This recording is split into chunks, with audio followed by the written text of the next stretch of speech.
No sé ni por qué lo hice, sinceramente.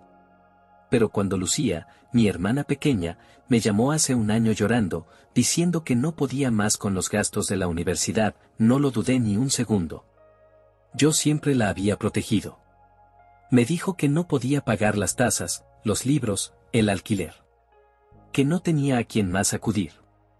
Nuestros padres, Isabel y Fernando, nunca fueron especialmente generosos. Siempre tuvieron cierto favoritismo hacia Lucía, eso sí, pero con el dinero eran tacaños con todos. A mí no me ayudaron nada cuando estudiaba en la Universidad Complutense, y por lo que me contó Lucía, tampoco a ella. Así que me ofrecí a ayudar. Yo no soy millonario, pero tenía un trabajo estable como desarrollador freelance. Vivía solo, sin demasiados gastos. Pensé, ¿qué son 500 euros a la semana si eso le permite terminar sus estudios? Y así empezó todo. Cada viernes, sin falta, le enviaba el dinero por Bizum. Durante meses, me sentí bien conmigo mismo. Como si estuviera haciendo lo correcto, siendo el responsable de la familia. Hasta que, poco a poco, algunas cosas empezaron a oler raro. Lucía nunca hablaba de clases. Ni una queja de profesores, ni una palabra sobre exámenes, ni un solo comentario sobre trabajos o entregas. Al principio pensé que era simplemente reservada. Pero un día, en una llamada con nuestro hermano pequeño, Raúl, me soltó algo que me dejó frío. Estábamos charlando y, de pronto, me dijo: «Ah, sí. El piso de Lucía está bastante guay. Lo comparte con unas amigas, pero mucho mejor que estar aquí». Yo me quedé callado. ¿Cómo que comparte el piso con amigas? ¿No se suponía que vivía sola y apenas podía pagar el alquiler? No le dije nada a Lucía, pero me quedé con la mosca detrás de la oreja. Empecé a fijarme más. Y lo siguiente fue aún peor. En otra charla con Raúl, le pregunté, casualmente, por las clases de Lucía. Él dudó un momento y luego dijo: «No creo que esté yendo ya. Hace tiempo que no la veo estudiar ni nada. Creo que dejó de ir». Me quedé helado. Había estado pagándole 500 euros semanales durante meses y ahora me entero de que ni siquiera está estudiando. Me estaba tomando el pelo. Decidí no cortar la ayuda del todo, al menos no de golpe. Pero ya no iba a ser el tonto de siempre. El siguiente viernes, en lugar de enviarle 500, le envié 250. Tardó 10 minutos en escribir. ¿Solo me has enviado 250? ¿Te has confundido? Ignoré el mensaje. Una hora más tarde. ¿Y el resto? Nada. No volví a contestar. Durante las siguientes 2 semanas, seguí enviando 250 euros. Ni una palabra más de su parte. Entonces llegó el Día de Acción de Gracias. Aquí en España no se celebra como tal, pero en casa era una tradición familiar que nos inventamos, cena especial en casa de nuestros padres en Alcalá de Henares. No tenía intención de ir, después de todo lo que había pasado, pero Raúl me insistió. «Venga, solo es una cena. No va a pasar nada». Y fui. Error monumental. Cuando llegué, todo parecía normal. Mi madre cortaba el pavó, mi padre ponía la mesa, Raúl estaba con el móvil. Por un momento pensé que quizás había exagerado, que a lo mejor Lucía solo necesitaba tiempo. Hasta que apareció. Lucía bajó las escaleras sin siquiera mirarme, fue directa al sofá del salón y, sin levantar la vista del móvil, soltó: «¿Y tú por qué has venido? Me molestas». El silencio en la casa fue sepulcral. Yo me quedé de piedra. Pensé que había oído mal. Ella se giró, me miró con desgana y añadió: «Nadie te ha invitado». Miré a mis padres esperando que dijeran algo. Nada. Ni una palabra. Mi madre siguió cortando el pavó como si no hubiera oído nada. Mi padre, como siempre, desaparecido. No dije nada. Solo cogí mis llaves, me di la vuelta y me marché. Nadie me detuvo. Nadie me preguntó nada. Pero aquello no era el final. No, ni mucho menos. 24 horas después de aquella cena infame, justo cuando pensaba, por fin tendría un poco de paz, oí golpes fuertes en la puerta. No eran toques normales. Eran golpes secos, insistentes, de esos que hacen que hasta los vecinos paren la tele. Abrí la puerta y ahí estaba Lucía. Y detrás de ella, mis padres. Entró sin decir nada, como si fuera su casa. Isabel venía detrás, sacudiendo la cabeza como si yo fuera el problema. Fernando cerró la puerta con aire solemne, como si fuéramos a tener una reunión de emergencia. No dije nada. Solo crucé los brazos y esperé. Lucía se dejó caer en mi sofá como si la hubiera molestado tener que venir.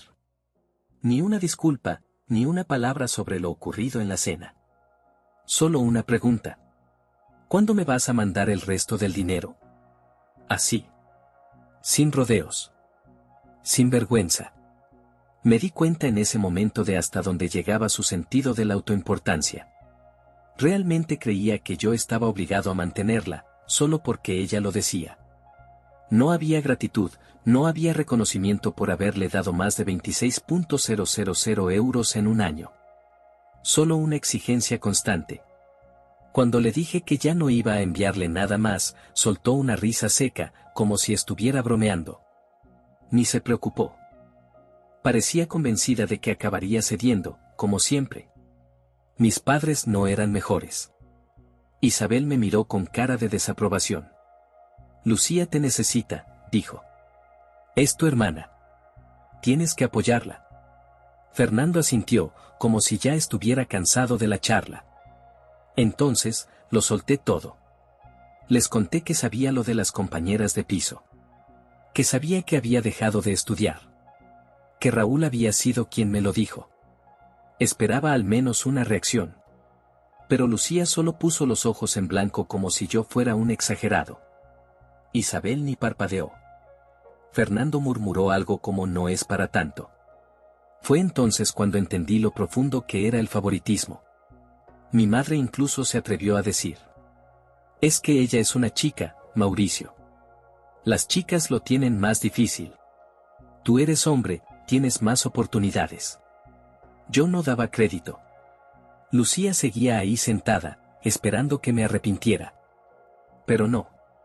Saqué el móvil, abrí mi app del banco y cancelé la transferencia automática delante de ella. En cuanto lo vio, su cara se transformó. Se levantó como un resorte. No puedes hacer eso. Gritó. No tienes derecho. Isabel dio un grito como si hubiera presenciado un crimen. Fernando suspiró. Otra vez. Lucía empezó a gritar. ¿Y ahora qué hago? ¿Cómo voy a pagar todo? Le dije, tranquilo, que hiciera como todos. Que se buscara la vida. Se marchó dando un portazo. Mi madre me lanzó una última mirada llena de decepción antes de seguirla.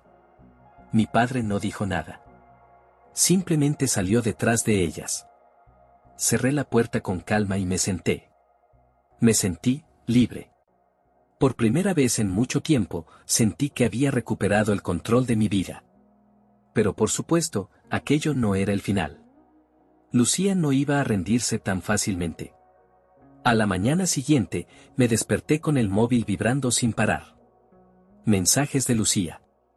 De mi madre. De números desconocidos. Al principio los ignoré, pero al cabo de una hora la insistencia fue tanta, que decidí mirar. Lucía estaba furiosa. Primero, exigía que le solucionara esto. Luego, insultos, que yo era egoísta, desagradecido, un mal hermano. Que no tenía ni idea de lo duro que era para ella. Mi madre era peor. Lucía no ha dormido. Decía. Está destrozada. No sabe cómo va a pagar el alquiler. Le estás fallando a tu propia sangre. Y los números desconocidos, eran sus amigas. Me llamaban de todo. Una incluso escribió. Es tu responsabilidad como hombre cuidar de las mujeres de tu familia. Ridículo.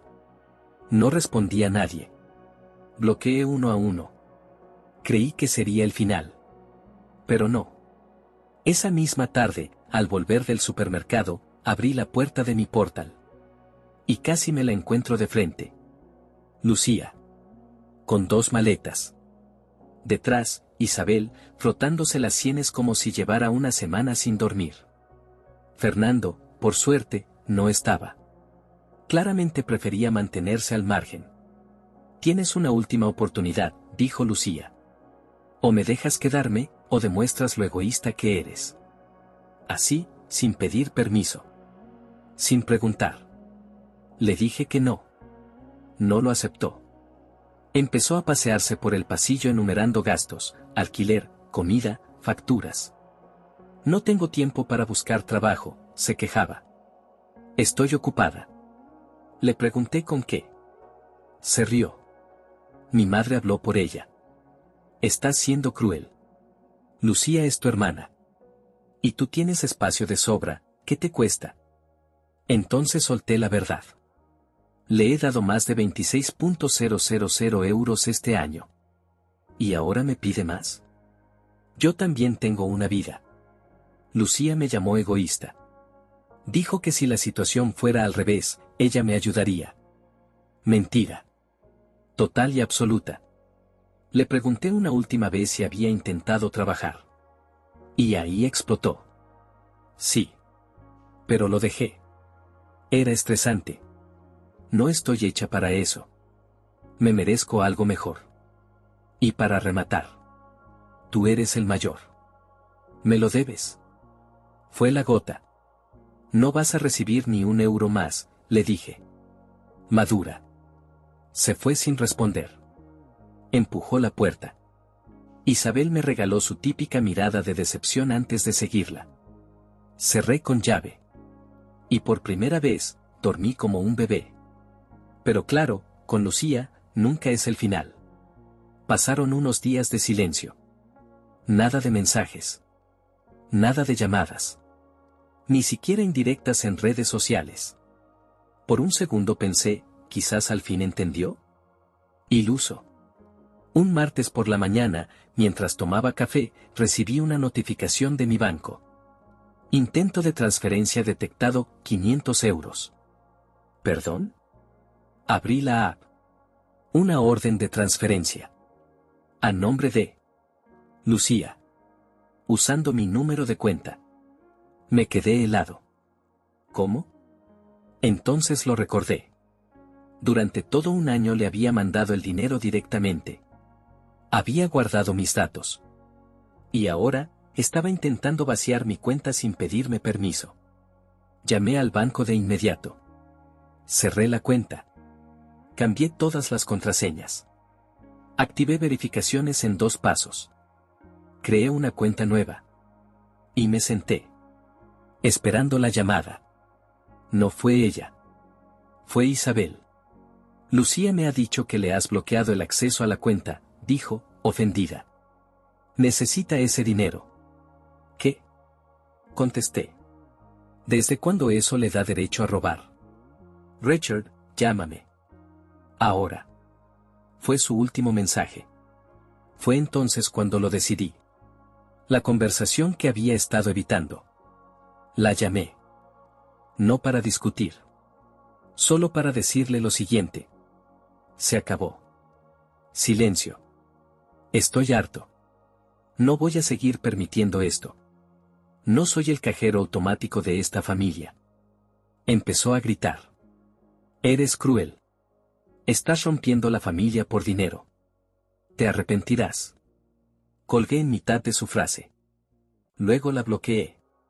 A Fernando también. Y a Lucía. Ya no eran mi problema. Esa noche dormí como nunca. Pasaron unos días en silencio. Ni un solo mensaje, ni una llamada, ni siquiera una indirecta en redes sociales. Fue casi inquietante. Por un momento, Mauricio pensó que quizá, solo quizá, su hermana por fin había entendido que tenía que valerse por sí misma. Pero entonces, sonó el teléfono. Era Raúl. Tío, Lucía se ha vuelto a casa de mamá y papá, dijo nada más descolgar. Mauricio se quedó helado. ¿Qué? Respondió, sentándose de golpe en el sofá. Sí, Apareció con sus maletas sin avisar. Mamá dice que es temporal, pero ya sabemos cómo es Lucía. No va a mover un dedo si no la obligan. Mauricio se llevó la mano a la frente. Así que por eso ese silencio. No era que hubiera cambiado. Simplemente encontró un nuevo colchón donde caer. Y desde que llegó, no para de quejarse, continuó Raúl. Dice que todo es culpa tuya. Mamá y papá, por supuesto, no hacen nada. La dejan hacer lo que quiere. Has esquivado una bala, hermano. Mauricio no sabía qué decir. Debería sentirse aliviado porque ya no era su problema, pero conocía demasiado bien el patrón. Lucía exprimía a todos los que tenía cerca, y cuando agotaba a uno, pasaba al siguiente. Y efectivamente, una semana más tarde, recibió la llamada que había estado esperando. Era su madre. Dejó que la llamada fuera al buzón, pero pocos minutos después llegó un mensaje: llámame. Tenemos que hablar. Ya sabía a dónde iba todo esto. Pero para quitárselo de encima, llamó. Su madre ni siquiera lo saludó. Empezó directamente. Lucía necesita volver a casa, pero aquí no hay espacio para 4 personas. Tu padre está harto. No podemos mantenerla nosotros solos. Mauricio, si no vas a enviarle dinero, al menos déjala quedarse contigo un tiempo. Mauricio soltó una carcajada. No podía creerse el descaro. Solo necesita unos meses para estabilizarse, siguió ella. No es justo dejarla sola cuando tú tienes sitio de sobra. ¿Ha buscado trabajo al menos?, preguntó él. Su madre dudó antes de contestar. Está ajustándose todavía. Mauricio cerró los ojos, conteniendo la frustración.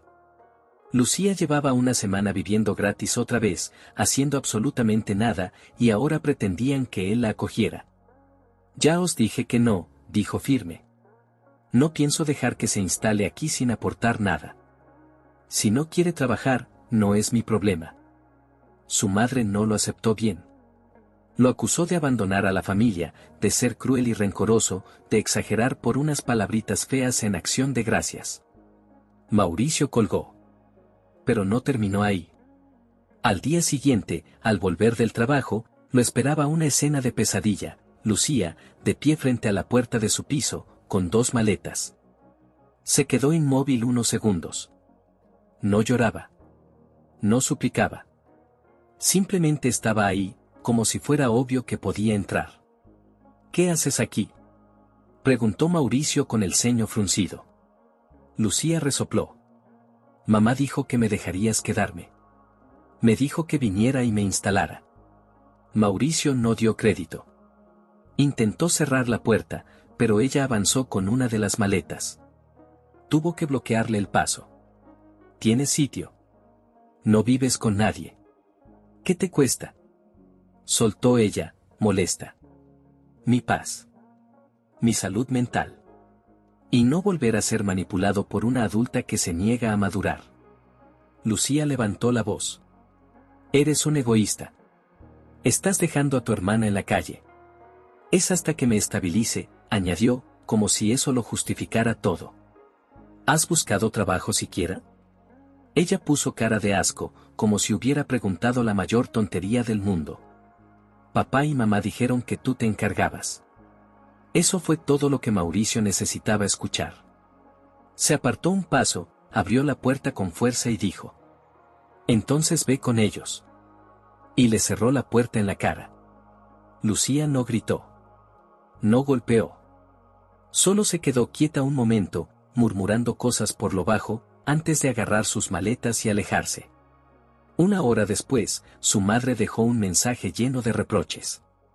Mauricio lo escuchó entero, y luego lo borró. Esa noche durmió como un bebé. Después de ese día, mi teléfono estuvo sorprendentemente en silencio. No hubo mensajes, llamadas perdidas ni nada. Lucía desapareció por completo. Al principio pensé que tal vez había aceptado la realidad y había decidido empezar a ocuparse de sí misma, pero luego Raúl me llamó. Generalmente no me llamaba a menos que fuera algo importante, así que contesté de inmediato. Las primeras palabras de Raúl me hicieron helar la sangre. Dude, Lucía está volviendo a vivir con mamá y papá. Me quedé completamente en shock. ¿Qué? ¿De verdad? Sí, dijo Raúl, está de vuelta, llegó ayer con todas sus cosas. Mamá dice que es temporal, pero no sé, hombre. Es Lucía. Suspiré y me froté la cara. Así que ese silencio que había estado recibiendo no era porque ella estuviera resolviendo sus problemas, sino porque había encontrado un plan de respaldo.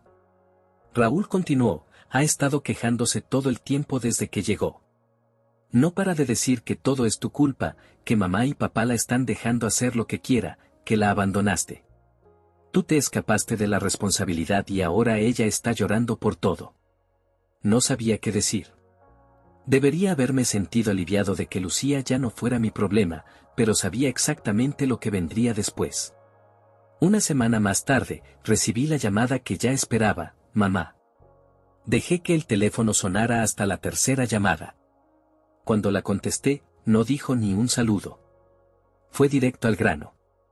Lucía necesita volver a casa, pero nuestra casa no es lo suficientemente grande para los 4. No estamos dispuestos a mantenerla completamente, y papá ya está frustrado. Entonces, si no vas a enviarle más dinero, al menos déjala quedarse contigo por un tiempo. Solté una risa sarcástica. No me gustó nada la forma en la que trató de manipularme nuevamente. ¿Entonces ahora vas a dejar que Lucía viva conmigo?, pregunté. Mam, desconcertada, me respondió, Lucía solo necesita unos meses para ponerse de pie. No es justo que la dejes luchar cuando tienes espacio. Ella es familia. ¿Y ha buscado trabajo?, le pregunté. Hubo un silencio. Finalmente, mamá admitió que Lucía no lo había hecho, que solo estaba ajustándose. Ajustándose, como si fuera una justificación válida para no hacer nada. No, mamá, Lucía no se va a mudar conmigo, dije. No tiene trabajo y sigue esperando que le resuelvan la vida. Es su problema, no el mío. Eso hizo que mamá se encolerizara. Comenzó a gritarme, acusándome de ser cruel y egoísta, de abandonar a mi familia por algo tan tonto como un poco de dinero. La colgué. Eso debería haber sido el fin de la historia. Pero, al día siguiente, cuando llegué a casa, algo que jamás imaginé pasó. Lucía estaba allí, con 2 maletas, esperando frente a mi puerta. No podía creer lo que veía. Se quedó allí, con una actitud desafiante, como si ya hubiera decidido que podía mudarse conmigo sin mi consentimiento. Me quedé mirando a través de la ventana, procesando lo que estaba sucediendo. Finalmente, abrí la puerta y, sin decir nada, pasé junto a ella. Intentó seguirme, pero bloqueé la entrada. ¿Qué estás haciendo aquí?, le pregunté, mirando la situación. Mamá dijo que podría quedarme aquí, dijo, como si fuera un hecho. Me dijo que solo viniera y me instalara. Le cerré la puerta en la cara. Cerré la cerradura y me quedé dentro sin decir nada más.